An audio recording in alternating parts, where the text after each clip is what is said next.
Hey guys, it's Kimberly Ebony back with another video, and today I'm going to talk about my labor and delivery experience while I have the time, because I tried to record it yesterday, but it was behind time, so I couldn't record it.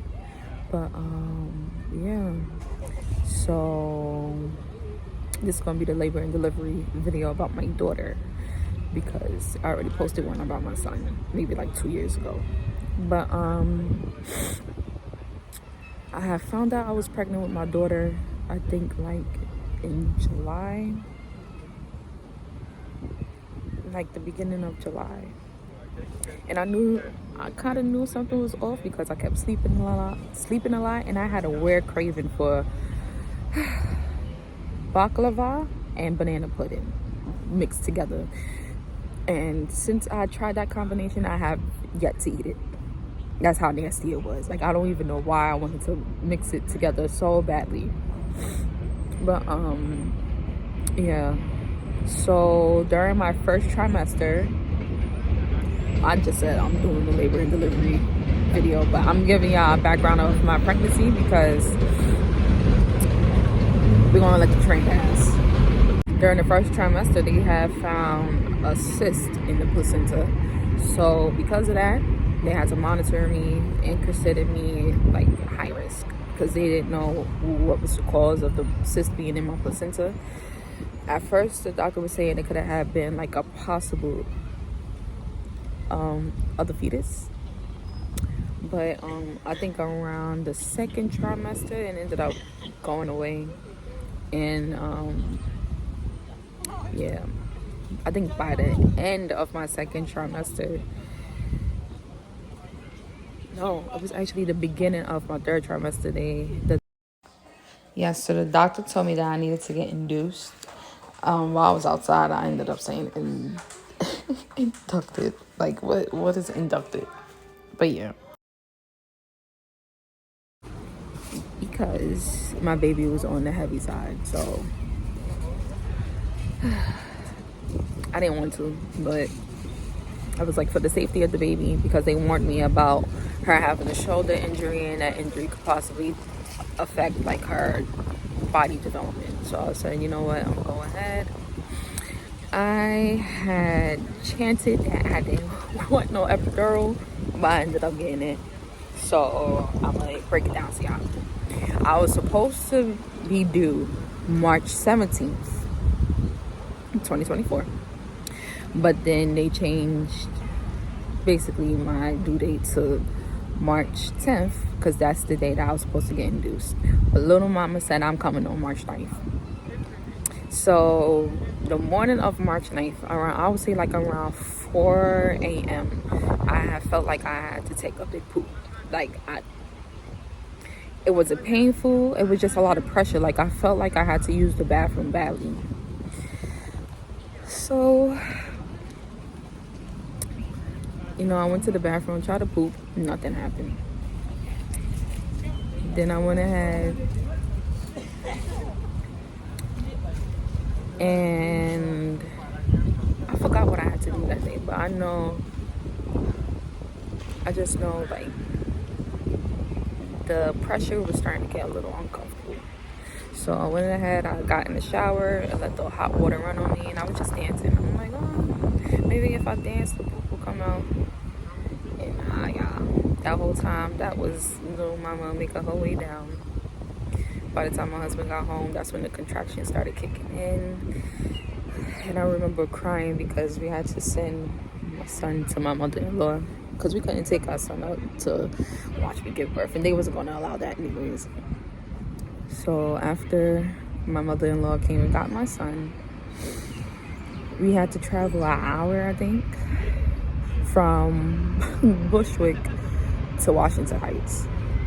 Man, the whole ride there, I had my head out the window. Mind you, it was raining, so I didn't care. I didn't care about no water hitting my face. I had to have my head out the window to get that fresh air and breathe and keep myself calm. We got into the hospital. I'm taking deep breaths, trying to let them know, like, labor and delivery. I need the 10th floor, because If anybody going Presbyterian, you know you got to check in with the security. So they was like, oh, we already know what time it is. Go through that elevator, blah, blah, blah, blah, blah. So we go upstairs. They checked me in, asked me questions, and then they sent me to a room to basically, no, before that, whoa, I'm skipping. So what they did. Okay, so first, they checked to see how dilated I was. And I think they said that I was 5 centimeters dilated and something with a P. Something with a P. I think like my, I think the bag was like coming out. It didn't pop yet or anything like that. My water didn't break, but I think they said 5 centimeters and protruding or something like that. But yeah, I just know that after they did that, they told my husband to get out the room, ask me questions for my safety, and then that's when they proceeded to move me to another room. I'm trying to remember if I walked. I think I did walk. I walked to the room that I was supposed to be in to give birth. And as soon as they asked if I wanted epidural, I said, yep. Because the doctor also advised me to get epidural so I could be more relaxed. And so I could prevent any injuries to the baby. And I think around probably around 4 o'clock. Because we got to the hospital around 12. So from 12 to 4, I was just chilling. Because I got the epidural as soon as I got settled into the room. And I was just chilling. I had called my grandmother. Did I call my grandmother? I think I called her. I don't really remember that. To anybody that remembers what happened before they gave birth, kudos to y'all, because I don't. Everything is in and out. But yeah, it took me 30 minutes to push. It was so uncomfortable because the nurse was telling me that I needed to be in a certain position to push, but it's crazy how as soon as I fixed myself into the position that I wanted to be in, that's when baby girl came out. Because I was pushing, I was struggling. I'm struggling to breathe, getting dehydrated, and I had to allow myself to let the epidural wear off so I could feel everything that was going on. Because when I was delivering my son, I couldn't feel anything because I numbed myself up with that epidural. But after baby girl came out, they was like, oh, you're bleeding a lot. They had to give me, I think what they used to induce you is Pitocin. They gave me Pitocin, but then the nurse had did something I never thought that could be done. She went ahead and she literally wringed out my uterus. She literally grabbed my stomach and twisted that shit. I was like, oh.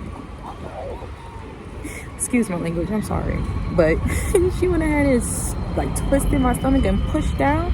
And all I felt was clots and whatnot just coming out. I was like, oh, okay. And I think because she did that somewhat helped my, I'm trespassing. I don't know if it was because of that, but my healing process for, they so quick to send me Wednesday, sheesh. But, sorry, I just got an email about rent being due next week. But, I lost my train of thought. Lord have mercy. But yeah, my healing process was so smooth. I would say I would give it the following week. Not even that same week. I felt like I was able to go back to work. That's how good I felt. And now I'm feeling I get a little contractions here and there because the uterus still trying to get back to the regular size. But if y'all are in NYC and y'all thinking about having a baby and you want to know what hospital to go to deliver, I would say go to what is it called? NY Presbyterian. but that's on the C1 and A line for 168. Let me see if I got the card on there. I would say to go to her, even though she's like a high risk doctor, but she took good care of me. She made sure I was okay. She made sure I was okay, y'all. I don't even know if I have it. I hope I do, because her team was amazing. No, don't tell me I don't have it. I should have it.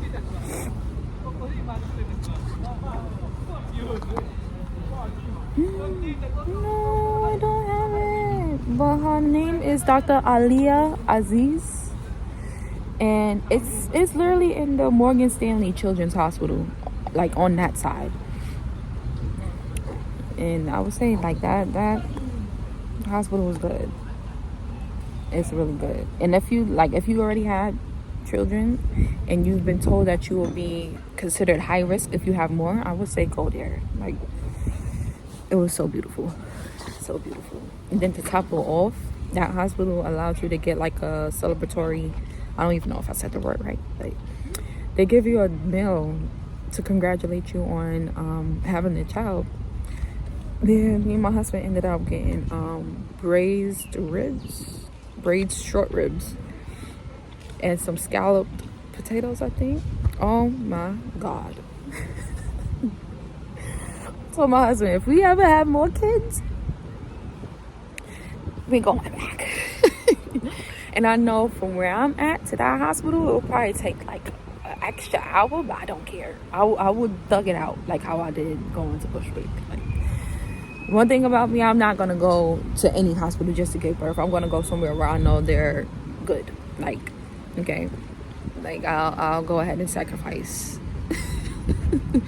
I'll go ahead and sacrifice to go to somewhere that's good and I know I'm going to be taken care of.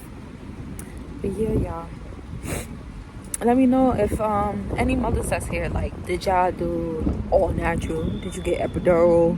Did you do a water birth? Because that's something that I wanted to do, but I didn't know if my insurance covered it. So I was like, you know what, I'm gonna just stick to, you know, what I know will be covered. Because I wasn't trying to go out of pocket. But yeah, like, if y'all did water birth, let me know how that was, because again, if I decide to have another child, that is something that I might look into.